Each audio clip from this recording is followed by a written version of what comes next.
Umhverfisstofnun hefur leigt húsnæði á Reitum í 20 ár og þegar að síðasti leigusamningur var kominn á endastað þá var það hugmynd Umhverfisstofnunar að við myndum fá svansvottun á þessar framkvæmdir. Og okkur fannst það bara býsna góð hugmynd og virkilega gott tækifæri fyrir okkur til þess að læra á þessa gerð framkvæmda og í raun að mennta okkar ráðgjafa, okkar arkitekta og þessa verktaka sem að hafa verið að vinna mikið með Reitum í því að standa svona framkvæmd og draga lærdóm af.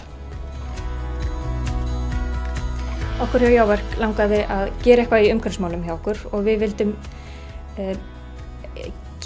vinna að atriðum sem að væri eitthvað sem að skipti máli og þá vorum við fljót að komast að þeirri niðurstöðu að umhverfisvottun á byggingaframkvæmd væri málið og þar vorum við fljót að sjá að svansvottun væri besti kosturinn fyrir okkur.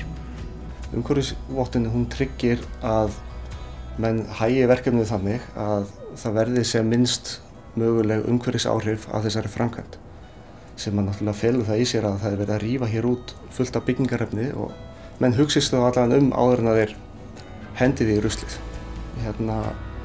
Reyni eftir fremsta megni að endurnýta hlutina frekar heldur en að búa til sorp bara til þess að kaupa svo eitthvað annað byggingaefni sem að veldur einhverjum umhverfisáhrifum annar staðar.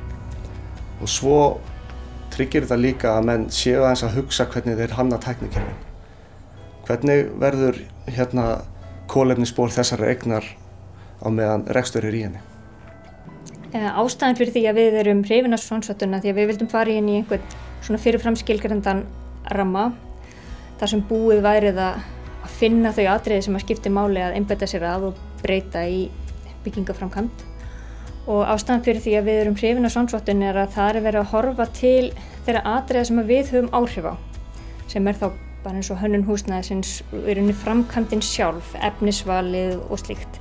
Það er ekki verið að horfa til atriða sem við höfum ekkert að segja, eins og til dæmis samgöngur í kringum verkefnið eða olíunotkun á bílum eða eitthvað. Annað sem við erum mjög hrifin af í svansvottunni er að það er mikið horft til í rauninni bara gæðamála. Það að þurfa að vera með rakavarnaráætlun og þurfa að leggja mikið púður í rakavarnir, loftþéttleikapróf, að vera með loftræsikerfi og með takmörkun á eiturefnum að þá eru þetta búið að bæta innivist, að þá ertu bara komin með betri vöru, þú ert með betra húsnæði og Íslendingar þekkja þetta vörumerki Svaninn. Þannig að það ætti að skila sér alveg til neytandans að þeir vita það að þeir eru með betri vöru.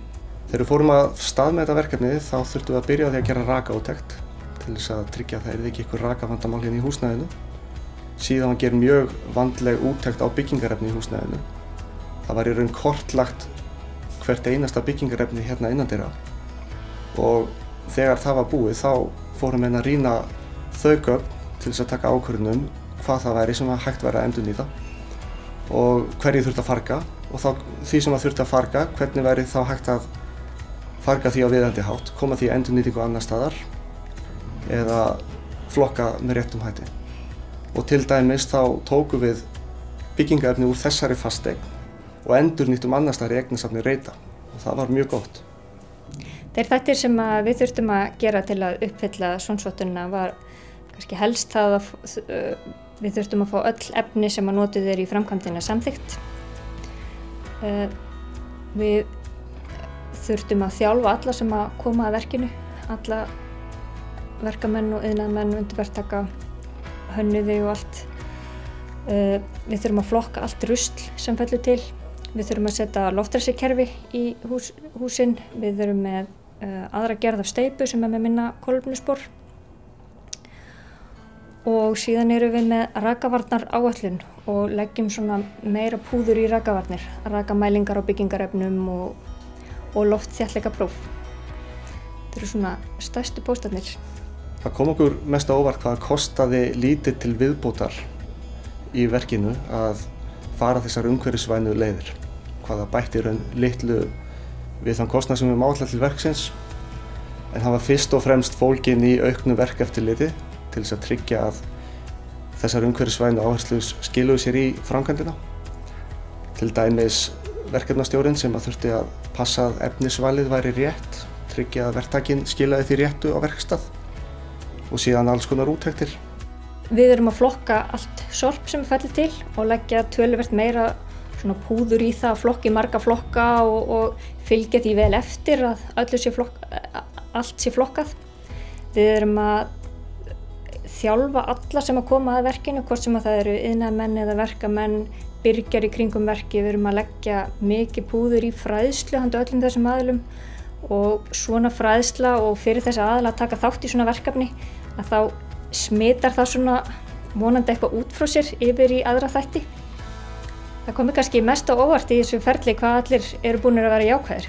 Ég var pínu hrædd að þegar maður fær á stað að messa yfir iðnaðar og verkamönnum yfir það að flokka allt rusl sem að fellur til og þeir mætti ekki kaupa hvaða efni sem út af umhverfis og heilbrigðis ástæðum að þá eru þeir nú bara fussað og sveigað en það allir bara búinir að vera mjög jákvæðir. Þannig að bara mjög gaman að því.